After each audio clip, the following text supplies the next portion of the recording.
Hiroshima is a band that has truly carved out its own space in the world of music.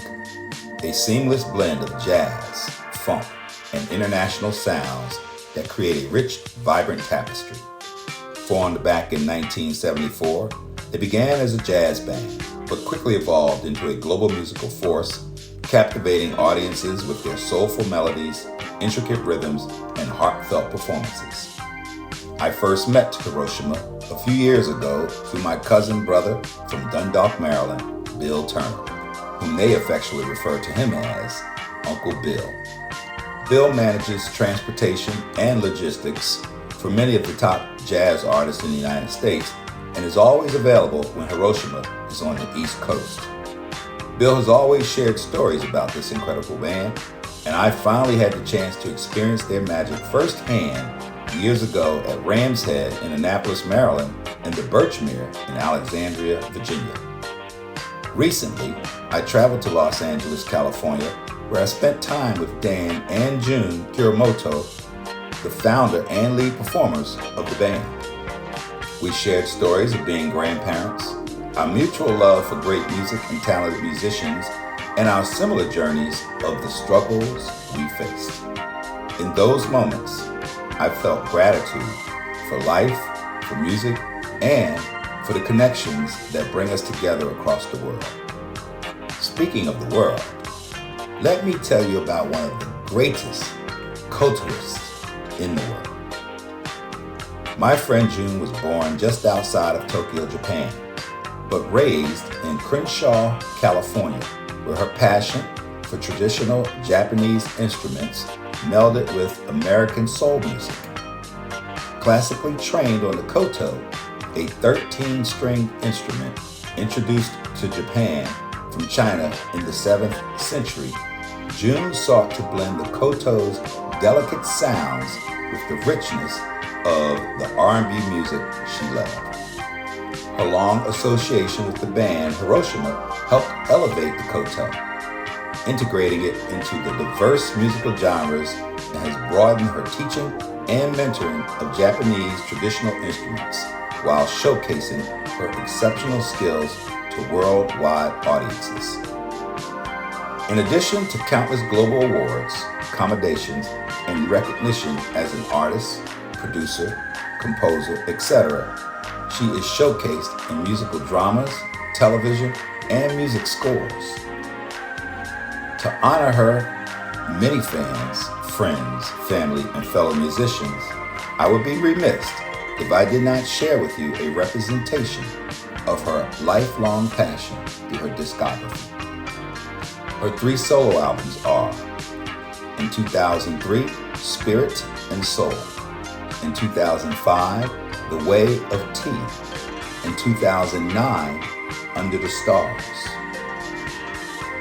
Music album titles with her band Hiroshima: in 1979, Hiroshima; in 1980, Adori; in 1983, Third Generation; in 1985, Another Place; in 1986, Ongaku; in 1987, Go; 1989, East; 1992, Providence; 1994, Best of Hiroshima; 1994, LA; 1996, Urban World Music; 1999, Between Black and White; 1903, The Bridge; 2004, Spirit of the Season; 2005, Oban; 2007, Little Tokyo; 2009, Legacy; 2011, Departure; 2013, J-Town Beat; 2015, Songs with Words. 2020's CD album was entitled 2020. All I can say is wow. Her dedication as a kotoist continues to inspire new generations of musicians, ensuring the koto's legacy endures. On stage, June has very little words because she speaks through her koto. However, With her permission, it is my honor to share a unique conversation with you. And everybody knows who you are. And for those of you who don't know who she is, Google her, right? Or no, just Google Akoto. And that's all you gotta do is Google that and you'll see her. But here's the most important thing. She's a human being, she's a person, she's a mother, she's a grandmother of a 6-year-old and a 10-year-old who are the love of her life. And here we are in California, and that's what she spends her time doing, looking after her family. So, to me, I think that really says who you are. Yeah. And so your grandchildren, what's the most special thing about them that you love? They're not yours. They're not mine. Oh, they're not. So you can give them back. Yeah, so you go. You can spoil them and say, here, thank you, see you tomorrow, I'll see you next week. And you go like this, right? Have they ever tried to play your instrument? Oh yes, I let them. Okay. Because I think it's important to touch. Right. No matter what, as long as they're gentle. Right. Right. So that's why I even give children workshops. Okay. And a bunch of us senior football players, we go and do workshops with preschoolers and first, second graders, and we take a bunch of couples and shamisen with 3 strings. Okay. And we have them have hands-on. Now, koto instrument is pretty heavy, pretty big. You said you take a few? Yes, we take about 5, 6 of them. So you have a team of people to help you carry all that? Well, actually the koto is light because it's hollow. Oh, right. So it's 6 feet 2 inches long, but it's hollow. So I've seen your road case. Like when you do concerts and shows, I see the road case. Yeah, the road case that thing is more heavy. Right. Yeah. But that's because it's being shuffled by airlines. Right. And I've gotten 2, 3 road cases totally gashed. Wow. So, but thank goodness we had the road cases. Otherwise, it would have gashed the instrument. So, what is it about the instrument that your children love, your grandchildren? I think I never asked them why, but I think it's the sound and the way it looks. It's a different looking instrument.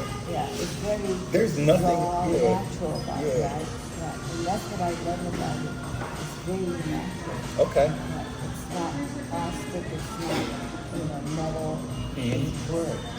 And a lot of people know you for Hiroshima jazz, but she plays funk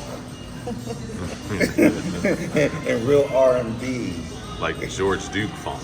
Yeah, well, she knows all of them, right? And so, George was a great dear friend. He passed too young, but he was everything. No one ever had anything bad to say about him, and he was that way. Him and James Moody. yes. Never talked bad about him, but no one ever. They all loved him, right? Mm-hmm. Yes. But funk comes from growing up on Adams or LaVey. All right. That's what I grew up on. Okay. Right. So that's what R&B and funk was what I began to love and appreciate, because at first I was trained traditional. Yeah, you were kind of kept in a box. Right. But I realized there's this other side of me. So it's been a great journey that I found in it. And it was the band that helped me open up and try to help me bring it out, because Bring out Japanese soul, Japanese funk. Yeah. It was funny too. One day, my daughter and I, we were driving up, visiting a friend in PV, Paris Verdes, right? And I had a 79 Honda Accord, and we're driving up, and I said, see, honey, this is why we don't live up here. If we live up here, I'll lose all my soul, I'll lose my funk. She laughed. Well, the interesting thing about your band, right, and they all are about funk, soul, jazz, just that whole element of sound. When I talked to John, of course he was a DJ, and Dan could play anything. And then when he pulls out the you know, the flute. Shakuhachi. The what? Shakuhachi. The shakuhachi. Yeah. I'm thinking, how does he go from a saxophone to this thing? And, I mean, It's very difficult too because different embouchure. Yes, yeah. So much, you know, it's let alone having to do the various saxes and then the flute, but then having to go to another embouchure with the shakuhachi. And he does it? And he does it. But, you know, that's why these guys are, you know, you have to look at all that, all these guys are amazing. They are, and your drummer. Oh, man. And then the keyboard artist from Hawaii. He won't. I mean, no one does what he does, left hand and right hand, and play. all those boards, the keyboard. Yes. Yeah. Oh, Yeah. no. We are so, I've been so lucky. These are the baddest. Yeah, they are. They are. And they're family. I mean, you guys come together, you know, just to see them behind the scenes, right? They eat a lot. They do eat. But you know, it's great working with these guys because they push you. Yeah. Y'all bring excellence every show. It's amazing. They're not slouching. Yeah. You can't slouch. No. And the energy that's in the room when you guys, you know, do the magic, it's just incredible. And I appreciate, you know, being part of the family. You know, and of course, Uncle Bill, my cousin, who's not here. Uncle Bill's not here. Shame on him. Yeah, but my cousin Bill Turner has been with you guys forever, traveling, helping you out. You know, He's the angel. he is. He's the guardian angel for us. And I'm the new kid on the block to the family. But no, thank you for allowing me to do this. I'll probably put some footage out there, send it to you in the band so that y'all have it. But I think it's important historically for all communities to know, right? Not just the communities who have access, Right. but the communities that don't have access to you or to this type of music. That way they you know, not even understanding what a koto is, let alone that it's an instrument. There's so many communities that if they were to see it, they would be impressed, but they've never seen it, right? So I may even do some footing and editing and just put an example of what one is so that they can see what you're talking about and how incredible this instrument is. I feel, I mean, I'm very biased. Yeah. But if I would have known you were going to film this, I would have had hair and makeup. That's all right. We'll call for hair and makeup next time. It's okay, yeah. No, you just show up natural and the beauty comes out every time you walk on stage or shake somebody's hand or give somebody a hug. I appreciate it. Oh, no. I appreciate you, Andre Higgs, for Yes. shooting the film. You know, and I'm so honored. thank you.